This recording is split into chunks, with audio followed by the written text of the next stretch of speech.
Social stories are an evidence-based strategy used with individuals with autism spectrum disorders. Parents and professionals develop the stories to address a wide variety of topics. There's a lot of confusion about what is and what is not a social story. Here we address the misconceptions by looking at the current definition of social stories and one of the most frequent mistakes made in developing them. The short definition of a social story states that a social story accurately describes a situation, skill, or concept according to 10 defining criteria. These criteria define the characteristics of every social story, as well as the process that is used to research, write, and implement it. The complete definition provides additional detail, stating that the criteria guide story development to ensure a patient and supportive quality, and a format, story voice, and relevant content that is descriptive, meaningful, and physically, socially, and emotionally safe for the intended audience. It is not easy to develop a social story.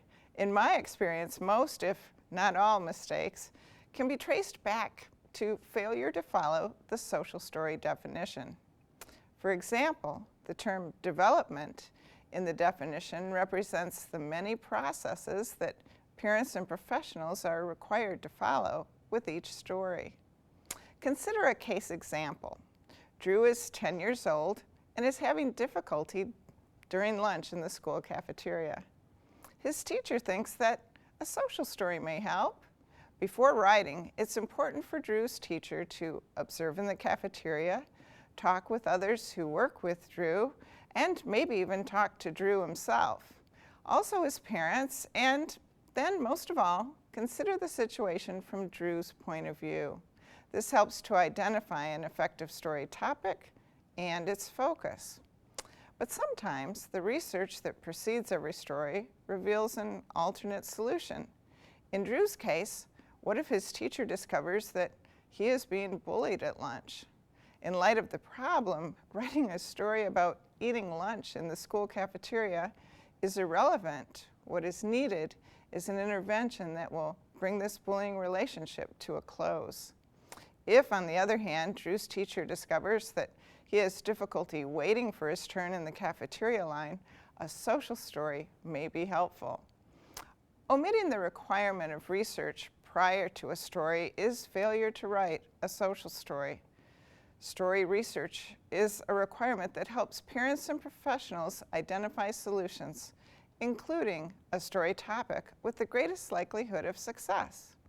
In other words, to know if Drew's story is a social story by definition, we need to know how it was developed, how it is written, and how it is presented to Drew. If you would like to learn more about how to research, write, and implement a social story, the most current information is available in the new Social Story book, the revised and expanded 10th anniversary edition published in 2010 by Future Horizons. There you will find a set of 10 tutorials that describe each criterion, including practice activities. It is available from the Gray Center bookstore and other distributors. I describe more about the book in another video on this website. I wish you the very best as you learn more about social stories, and I invite you to join all of us at the Gray Center in our effort to protect the quality and integrity of social stories. Thank you.